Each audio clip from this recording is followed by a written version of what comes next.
जितने आस्था चैनल पर कथा सुन रहे हो, जितने फेसबुक और यूट्यूब पर सुन रहे हो, बहुत सावधानी से सुनना। जब जीवन में कहीं समस्या खड़ी हो जाए, कहीं बहुत विकट समस्या है और कोई हल ना मिल रहा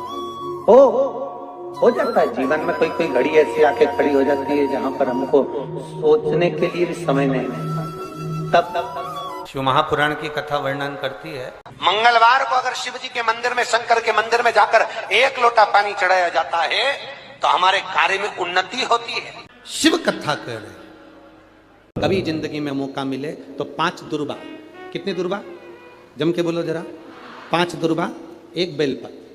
इस शरीर में चाहे शुगर हो, चाहे बीपी हो, चाहे ब्लड प्रेशर किसी भी रूप में हो, चाहे किडनी, लीवर कुछ भी डैमेज हो रहा हो, डायलिसिस चल रहा हो, अब एक बार बाबा को चढ़ाकर उससे विनती कर कर तो लाओ कि हे शंभु, ये तेरे बल पर लेकर जा रहा हूं। मैंने सुना है तुझ पर जो चढ़ता है वो प्रसाद बन जाता है, और ये त्रिगुणाकार बेलपत्र को मैं लेकर जा रहा हूँ, मैं खाऊं और बाबा इतनी कृपा कर देना कि ये औषधि का काम कर दे और मेरी बीमारियां समाप्त कर दे। ये शिव से कर। कभी जिंदगी में मौका मिले तो 5 दुर्बा, कितनी दुर्बा जम के बोलो जरा, 5 दुर्बा 1 बेलपत्र। कभी अगर मौका मिले जीवन में 5 दुर्बा 1 बेलपत्र, 1 अक्षत, 1 चावल का दाना, और तीनों पत्तियों पर लगा हुआ चंदन। बेलपत्र की जो 3 पत्ती होती है, इन तीनों पर लगा हुआ चंदन, दुर्बा, बेलपत्र, चावल का 1 दाना मध्य पत्ती पर रखकर, जब भी आप अपने हृदय से कोई सरकारी गतिविधियों में कहीं फंस गए हो, सरकारी कोई केस चल रहा है, कोई सरकारी चीजों में अगर तकलीफें आ रही हैं, तो शिव का नाम लेकर आप अपना कर्म जरूर करना, मेहनत जरूर करना, कर्म के साथ में शंकर पर विश्वास रखकर 1 अक्षत का दाना, 1 बेलपत्र, 5 दुर्बा हाथ में लेकर शिव का स्मरण कर कर श्री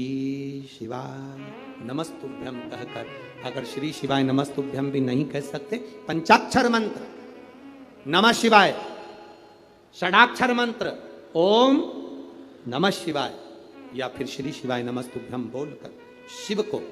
जो स्थान आपको बताया है, स्थान देखा है ना, फिर ध्यान देंगे, अशोक सुंदरी से शिवलिंग के बीच की जो खाली जगह देख रहे हो आप लोग, एलईडीओं पर ध्यान देना, एलईडी और अपने अपने मोबाइल पर अगर आप कथा सुन रहे हो, या यहाँ पंडाल में कथा सुन रहे हो, या आस्था चैनल पर सुन रहे हो, तो वहाँ शिवलिंग, अशोक सुंदरी का स्थान, बीच में जो खाली जगह है, इस खाली जगह पर बेलपत्री और दुर्बा का जो पीछे का भाग है, वो पीछे का भाग अशोक सुंदर की ओर होना चाहिए, अशोक सुंदर की ओर उसका भाग हो जाए, और पत्ती को इस तरह से शिवलिंग और जो खाली जगह है उसके मध्य में रखकर, कोई सरकारी चीज के लिए, कोई प्रशासनिक चीज के लिए, कोई केस के लिए, कोई कानूनी कार्यवाही के लिए, कोई तकलीफ में घिरे हुए हो, तो उस स्थान पर यह बेलपत्र केवल 1 बार चढ़ाकर बाबा से विनती करना, बाबा उसको स्वीकार जरूर करेगा, कार्य सफल जरूर करेगा। 1 बेलपत्र शिव भक्ति के लिए, 1 बेलपत्र की मूल। तुमने जो बेलपत्र चढ़ाया तो वो प्रसाद बना कि नहीं बना? बन गया ना। अब प्रसाद बन गया तो उस बेलपत्र को उठाकर लाकर खाना और खाकर अपनी औषधि के रूप में उसको स्वीकार करना, उसके बाद